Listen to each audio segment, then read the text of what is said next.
وہ روز سستی تھی مگر کسی نام کے بنا۔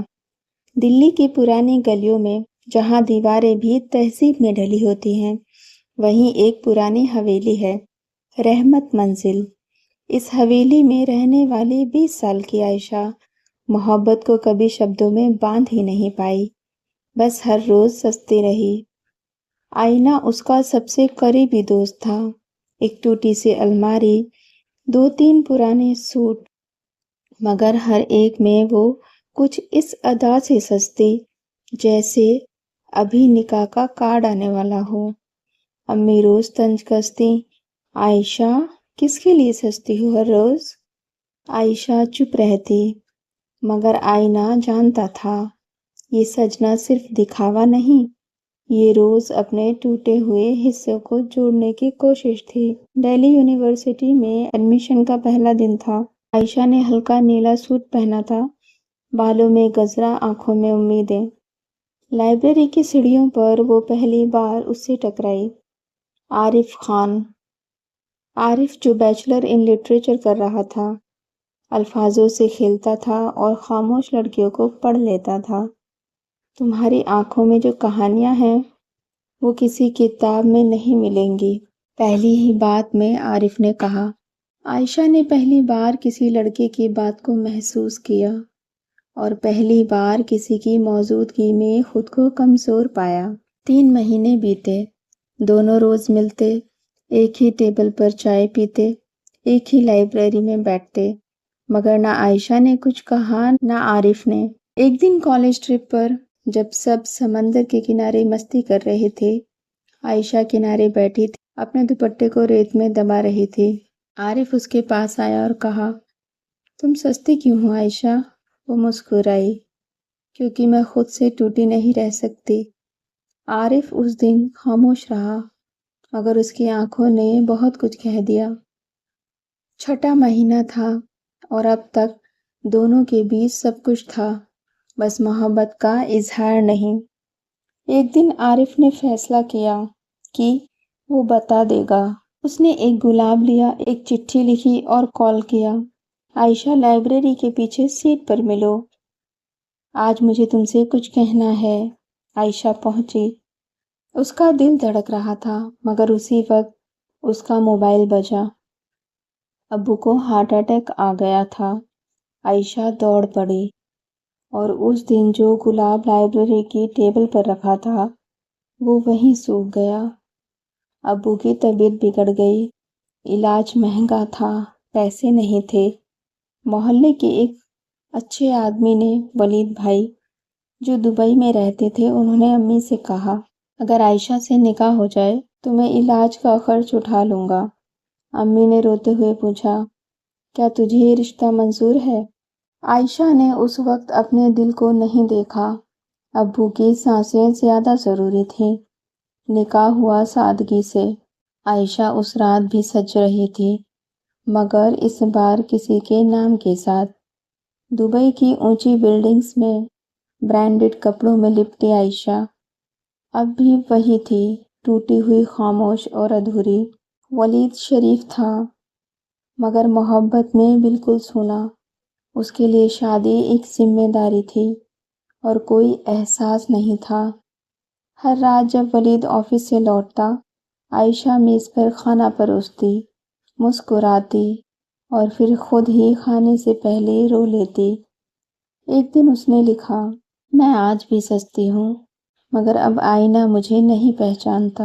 1 سال بعد عائشہ ایک شادی میں دلی واپس آئی۔ وہاں عارف بھی تھا، وہ اب پروفیسر بن چکا تھا، مگر اب اس کی آنکھوں میں پرانی چمک نہیں تھی۔ دونوں آمنے سامنے آئے۔ کیسی ہو؟ عارف نے پوچھا۔ عائشہ نے جواب نہیں دیا، بس ہاتھ میں ایک پرانی چٹھی تھمائی، وہی جو اس نے کبھی نہیں دی تھی۔ میں اب بھی سستی ہوں عارف، مگر اب کوئی نام میرے پاس نہیں بچا۔ دبئی لوٹتے ہی ولید نے اس کا موبائل دیکھا اور وہ چٹھی پڑھ لی۔ وہ چیخا نہیں، بس ایک فائل سامنے رکھی، طلاق کے پیپر۔ تم آزاد ہو عائشہ، اس نے صرف اتنا کہا۔ عائشہ ٹوٹ چکی تھی۔ اب عائشہ پھر دلی میں تھی، وہی کمرہ، وہی آئینہ، امی پوچھتی اب بھی سجتی ہو؟ وہ جواب دیتی ہاں اب سجتی ہوں کیونکہ میں خود کے لیے ہوں۔ ایک دن عائشہ عارف سے ملی۔ اس کے ہاتھ میں ایک چھوٹی بچی تھی۔ میری بیوی کو کینسر ہو گیا تھا، اب صرف یہی میری دنیا ہے۔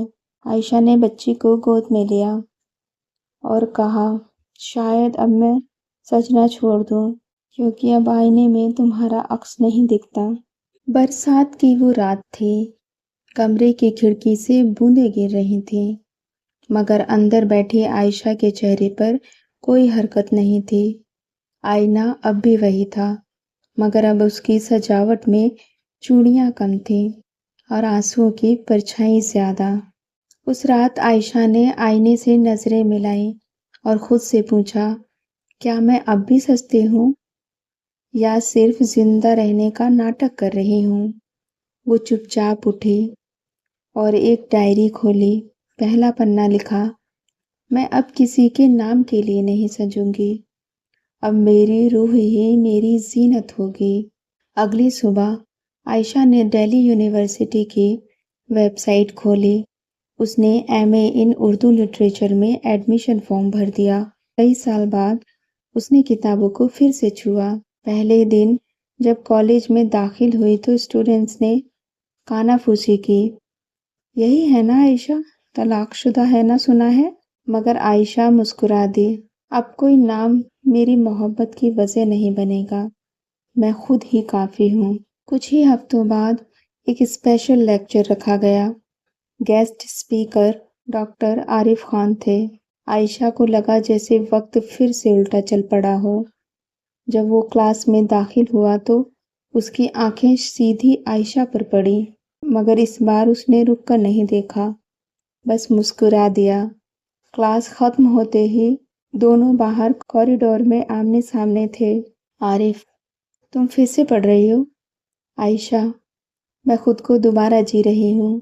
عارف نے جواب میں کچھ نہیں کہا، مگر اس کی آنکھوں میں وہی پرانے دنوں کی دھڑکنیں تھیں۔ اب عائشہ ہر روز لائبریری جاتی، کتابیں پڑھتی اور کبھی کبھی عارف وہیں کسی کو پڑھاتے نظر آ جاتا۔ دونوں ایک دوسرے کی موجودگی کو محسوس کرتے، مگر پاس نہیں آتے۔ کبھی ایک کپ چائے ساتھ پیتے، کبھی ایک کتاب شیئر کرتے، مگر اب عشق میں کوئی وعدہ نہیں تھا اور کوئی امید بھی نہیں۔ کبھی کبھی ادھوری محبت ہی مکمل ہوتی ہے، بس سزا تھوڑی لمبی ہوتی ہے۔ عائشہ نے ڈائری میں لکھا۔ ایک رات عائشہ نے ایک چٹھی لکھی، عارف تمہارے ساتھ جو گزرا وہ میری غلطی نہیں تھی، مگر آج بھی جب آئینہ دیکھتی ہوں اس میں تمہارا عکس باقی ہے، مگر اب میں اسے چھونا نہیں چاہتی کیونکہ میری محبت اگر دوبارہ مل بھی جائے تو وہ وہی نہیں رہ جاتی اور میں اب ادھوری محبت کے ساتھ مکمل زندگی جینا چاہتی ہوں۔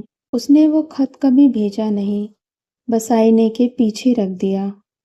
ایم اے کی پڑھائی ختم ہو کو تھی، آخری دن کالج میں فیئر ویل تھا، ہر کوئی سج رہا تھا۔ پہلی بار عائشہ نے خود کو بالکل سادہ رکھا، نہ کاجل، نہ جھمکے، نہ چوڑیاں، بس ایک سوتی سفید سلوار کرتا اور سلیقے سے بندھا ہوا دوپٹہ۔ عارف بھی وہاں تھا اور پہلی بار اس نے عائشہ کو دیکھا جیسے وہ پہلی بار مل رہے ہوں۔ تم آج سجی نہیں؟ عائشہ مسکرائی، کیونکہ اب مجھے کسی کے نام کے لیے سجنے کی ضرورت نہیں۔ وقت بیتا، عارف کسی اور شہر چلا گیا، اپنی بچی کے ساتھ، اپنی ذمہ داریوں میں۔ عائشہ نے دہلی کے ایک اسکول میں جاب لے لی، اردو کی ٹیچر کی۔ اب وہ روز سجتی، مگر روح سے، الفاظوں سے، بچوں کی مسکان سے۔